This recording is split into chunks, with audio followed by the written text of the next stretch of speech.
যশোরের বেনাপোলে বাংলাদেশ জাতীয়বাদী যুবদলের সংগ্রামী সভাপতি জনাব আব্দুল মোনায়েম মুন্না আহত হওয়ায় দ্রুত সুস্থতা কামনা দোয়া মাহফিল ও সকল শহীদ ছাত্র জনতার আত্মার মাগফিরাত কামনায় এবং আহত ছাত্র জনতার সুস্থতা কামনায় দোয়া মাহফিল অনুষ্ঠিত হয়েছে।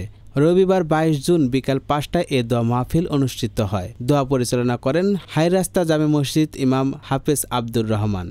দোয়া অনুষ্ঠানটি আয়োজন করেন শার্শা উপজেলা ও বেনাপোল পৌর যুবদলের উদ্যোগে। শার্শা উপজেলা যুবদলের সিনিয়র যুগ্ম আহ্বায়ক আল মামুন বাবলুর সভাপতিত্বে দোয়া মাহফিলে প্রধান অতিথি হিসেবে উপস্থিত ছিলেন যশোর জেলা যুবদলের যুগ্ম আহ্বায়ক শার্শা উপজেলা যুবদলের সদস্য সচিব ইমদাদুল হক ইমদা।